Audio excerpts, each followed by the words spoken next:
नमस्कार, मैं हूं करण और धर्म से जुड़ी हमारी खास पेशकश में आप सभी का स्वागत है।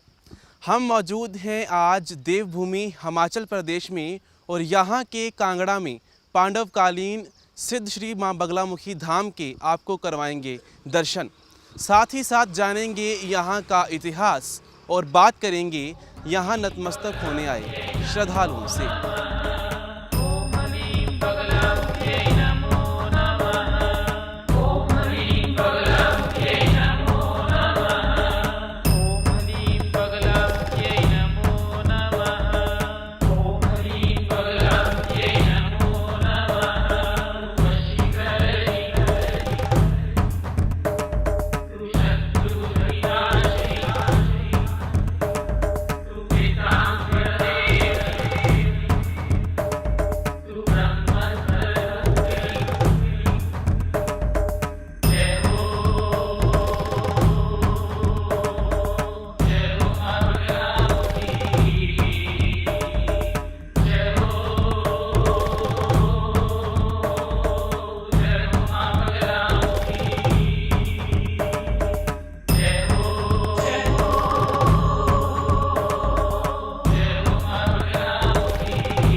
बहुत आनंद आता है। मैं तो हर महीने आता हूँ और बहुत सालों से आ रहा हूँ और हर मनोकामना मेरी पूरी होती है और जो मांगता हूँ वो मिलता है। किसी के लिए भी मांगते हैं वो भी मिलता है। मेरी हर मुराद पूरी हुई है, हो रही है, होती भी है। माँ हमारी अपने चरणों में लगाए रखे, इतना ही बहुत है हमारे लिए। मैं बहुत साल से यहाँ आ रही हूँ और मेरे को बहुत विश्वास है, जो मांगते हैं मिलता है और बहुत अच्छी जगह देखने वाली है।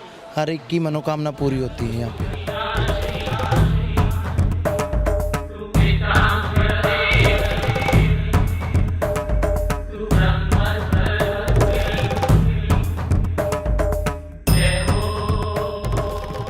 इस मंदिर के जो संचालक थे महंत देवीगिरी, स्वर्गीय महंत देवीगिरी जी, जो इसके मंदिर के महंत थे गद्दी के। एक गिरियों की गद्दी है माँ बगलामुखी, और उनका स्वर्गवास हो गया था। अब उनके बेटे हैं महंत रजत गिरी। वो बचपन में जब हमारी शादी भी नहीं हुई थी तब से मैं इस माता से जुड़ा हूँ। तो 30-35 साल हो गए मेरे को इस स्थान से, और महारानी की कृपा से बहुत कुछ मिला और बहुत कुछ पाया, और माँ बगलामुखी की बहुत अपार कृपा है। तो 90 से पहले इस मंदिर में कोई न आता था, न लोगों को पता था, क्योंकि यहाँ पर महल थे। जब 1905 में भूकंप से, आपने सुना होगा कि कांगड़ा में सबसे बड़ा 1905 में भूकंप आया था, उसमें सारे मंदिर गिर गए थे, लेकिन एक बगलामुखी का बचा था, क्योंकि बगलामुखी एक स्तंभन विद्या है देवी माता की। स्तंभन का मतलब होता है कोई चीज़ आगे बढ़ी उसको खड़ा कर देना। तो माता की जो चरण पादुका है वो थोड़ी सी फिर गई है, साइड में हो गई है, लेकिन बाकी मंदिर को कोई नुकसान नहीं हुआ था, क्योंकि भगवान रामचंद्र के टाइम का ये मंदिर है, आज का नहीं है। यहाँ गुफाएं थी। यहाँ जो नीचे आपने देखा शिवलिंग है, एक वनखंडेश्वर महादेव है उसका नाम, तो वहाँ से गुफा चलती थी। तो ये मंदिर का जब निर्माण कराया, ये भगवान रामचंद्र के टाइम का था। फिर राजा हुआ, हरिचंद्र राजा हुआ, या बनवटर संसार राज जो कांगड़े वाला राजा था। तो जब माता ने उनको दर्शन दिए तो उन्होंने माता का यहाँ जो मंदिर था वो बनवाया। मूर्ति तो पहले से थी ऐसे वीरान, क्योंकि हजारों युग बीत गए, लेकिन इसमें शास्त्रों में गुप्त रखा गया माता बगलामुखी को। कहा है कि गोपने में गोपने पतनाथ, विशेषता कलयुग कि कलयुग में हर एक आदमी का शत्रु होगा, तो उसको पीछे हटाने वाली महाशक्ति माँ बगलामुखी ही होगी। तो जब हमने इसको 10 रुपये से स्टार्ट कराया, धीरे धीरे जब लोगों को पता चला तो माई ने सिलेंडर दिया हमारे को, भक्त मेरे हवन स्टार्ट करो। तो हम जंगल से उस वक्त छोटी छोटी लकड़ियाँ लेके खुद अपना हवन करते थे। जब आप जैसे कोई आ जाते थे वो साथ में बैठे, पंडित हमारा भी कर दो। तो जब उनसा करवाने लगे लोगों के काम होने लगे, कोर्ट कचहरी के लिए, मुकदमे के लिए, व्यापार के लिए, जितने भी हिंदुस्तान के राजनेता हैं सब यहाँ पर अपनी पाठ पूजा करवाते हैं, अपनी मनोकामना सिद्ध करते हैं और माता उसको पूर्ण करती है बहुत जल्द। ये बगलामुखी ऐसी देवी है कि आप घर में भी इसका नाम ले लो तब भी काम हो जाता है। तो ये बगलामुखी 10 महाविद्या में 8वीं शक्ति है। ये काली, तारा, शोषी, भुवनेश्वरी, छिन्नमस्का, त्रिपुर भैरवी, त्रिपुर सुंदरी, बगला, मतंगी और कमला, ये 10 महाविद्या में 8वीं शक्ति माँ बगलामुखी है। इसको कहता है ब्रह्म शक्ति, विष्णु शक्ति, पंचविकृत शिवप्रिया, बैकुंठ वासिनी देवी, बैकुंठ पर प्रदायिनी। ब्रह्मा की शक्ति बगलामुखी है, विष्णु की शक्ति है और शिव की शक्ति भी माँ बगलामुखी है।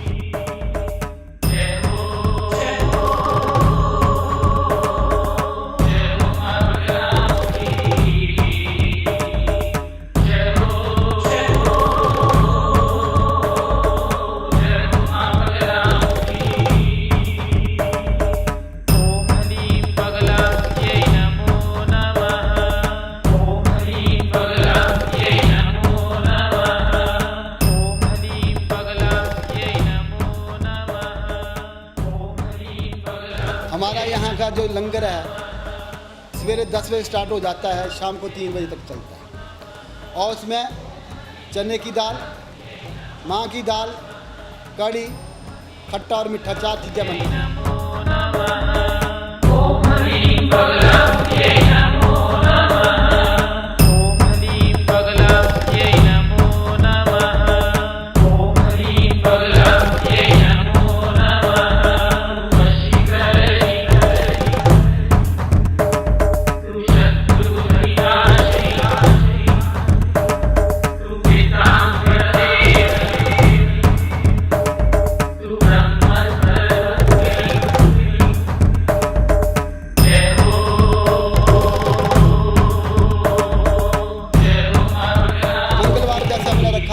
शनि एतवार लोगों को हवन के लिए रखा है।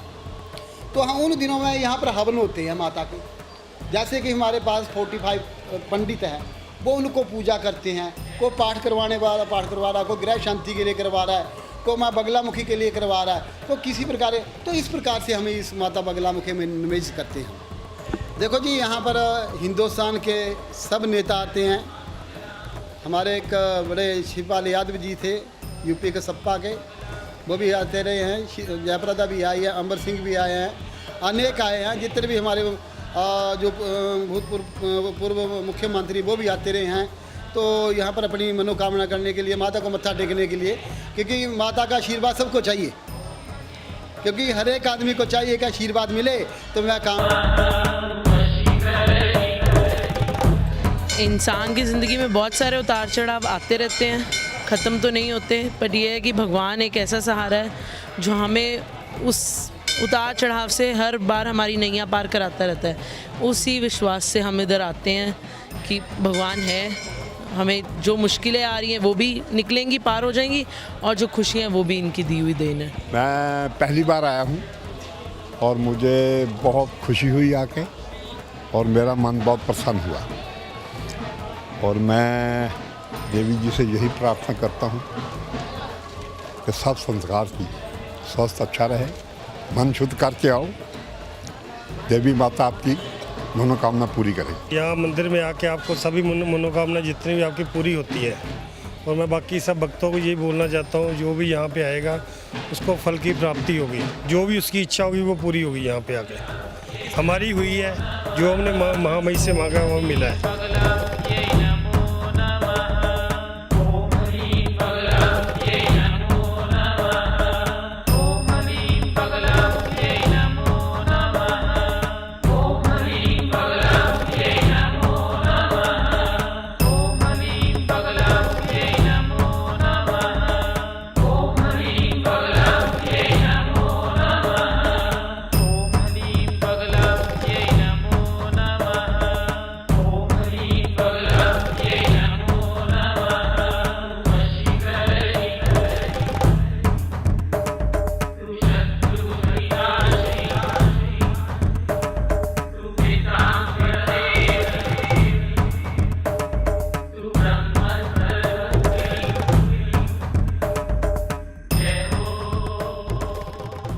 माँ स्वरूपा है ये माँ बगलामुखी, लक्ष्मी रूप है माँ बगलामुखी का।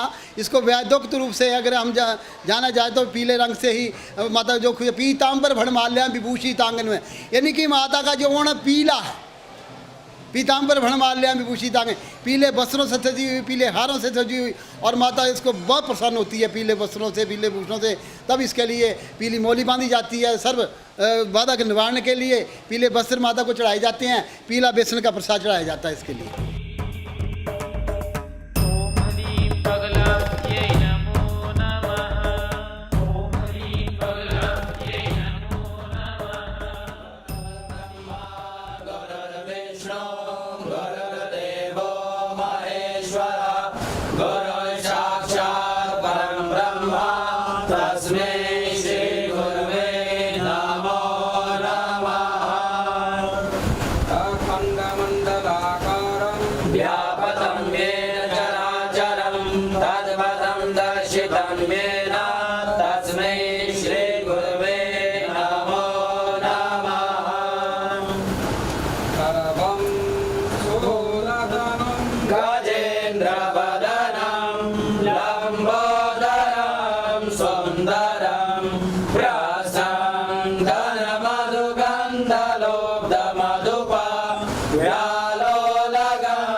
श्री वेद पुरुषाय नमः।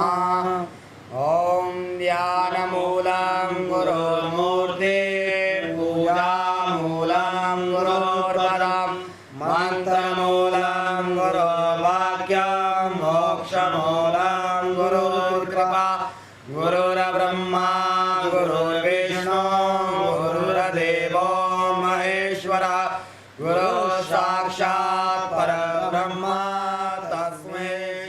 ऐसा है जी, इसके बनखंडेश्वर महादेव के नाम से जाना जाता है, बनखंडेश्वर महादेव। ठीक है जी, ये प्राचीन काल से है, भगवती बगलामुखी के साथ से ही हैं। जब रामायण काल से भगवान रामचंद्र की कुलदेवी है बगलामुखी, और ये तब से हैं और स्वयंभू हैं, अपने आप उत्पत्ति हुई है। उसके बाद पांडवी अज्ञातवास के दौरान यहाँ आए हैं, वो भी यहाँ रुके कुछ दिन। उसके बाद ये मंदिर जो शिवलिंग, यहाँ जंगल ही जंगल हुआ करता था चारों तरफ, कुछ नहीं पता नहीं, कोई लोगों को आना जाना नहीं था यहाँ पर। उसके बाद ये लोगों की नज़रों में शिवलिंग की मतलब ये लगा पता कि यहाँ शिवलिंग है। उसके बाद उन पांडवों ने ही उस मंदिर का, छोटे से मंदिर का निर्माण किया हुआ था। ठीक है जी, मंदिर के निर्माण, उसके बाद इसकी पूजा अर्चना होने लगी, तब लोगों का आगमन शुरू हुआ यहाँ पर। उसके बाद यहाँ से होते हुए भगवती के दरबार में जाते थे लोग। यहाँ भगवती की चरण पादुका हैं, पहले रास्ता यहीं से था, तो लोगों की सुविधा के लिए पहले ऊपर से कर दिया सब कुछ। बाकी पूजा का ये विधान है, पूजा रोज़ सुबह शाम अभिषेक होता है, श्रृंगार होता है शंकर जी का।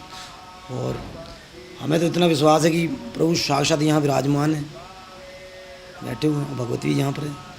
ठीक है, और यहाँ जो भी भक्त यहाँ पहुँचता है, कोई भी जितने दुखी मन से कोई आस लेके आएगा, उसकी मनोकामना जरूर पूर्ण होती है। और ये हमें इतना पूर्ण विश्वास है, भरोसा है। और ये सदियों से इनकी पूजा होती आ रही है। जब तक मैं भी यहीं से हूँ, सेवा कर रहे हैं यहाँ पर। और जब से हमने इतिहास के बारे में, हमारे पूर्वज थे, जब 100-200 साल 300 साल का इतिहास है, इतनी जानकारी की ये ऐसे ही हैं। बाकी पीछे का तो ऐसा है कि पीछे ग्रंथों में मिलता है इतिहास, हमें तो इतनी जानकारी 200-300 साल तक अपने पूर्वजों से पूछ के इतना कुछ कि ये ऐसे ही है। हमें इतना ही ज्ञान है कि जब यहाँ बारिश वूरिश नहीं हुआ करती थी, तो सारे लोग इकट्ठे होते थे गाँव के, क्योंकि पहले टोटली पानी ऊपर वाले के निर्भर था, फसल के। अब तो कई सुविधा हो गई, पहले टोटली निर्भर ऊपर से थे, बारिश का पानी होना तब भी फसल होती थी, वैसे अन्य तो कुछ नहीं था। तो बारिश जब अकाल पड़ जाना गर्मियों के दिनों में, तो लोगों ने इकट्ठे होना, फिर अभिषेक कराना जल का, ऊपर से वो माता के चरणों के पास कुंड है, वहाँ से पानी लाना बर्तनों में भर के, और यहाँ ये करना, और वहाँ नाले में मिलाना जाके पानी। उसके बाद शाम को बारिश, और इतनी की मान्यता है और इतना का पूर्ण विश्वास है कि जो भी भक्त यहाँ आएंगे उनकी मनोकामना जरूर पूर्ण होगी। यहाँ पर ऐसे है कि भगवान जैसे भोले शंकर बैठे हैं, यहाँ शेषनाग जी यहाँ आते हैं, साक्षात आते हैं, कईयों को दर्शन दे चुके हैं, कोई ऐसे नहीं। और बाकी रात को यहाँ अकेले में ठहरना मुश्किल है थोड़ा, अब तो चलो आना जाना शुरू हो गया, लोग आते जाते हैं सब रूम के। पहले यहाँ ऐसे नहीं ठहर सकता था, यहाँ कोई मतलब शेषनाग वगैरह सब कुछ यहाँ पर आते हैं। यहाँ पर बहुत भारी भीड़ होती है, जनसंख्या, पब्लिक, यात्री, भक्तजन बड़े आते हैं, श्रद्धालु, बड़ी खूब जागरण वगैरह सब कुछ होता है, भोग प्रसाद का सब इंतजाम होता है, सब करते हैं, जो भी हमारे से होता है हम करते हैं।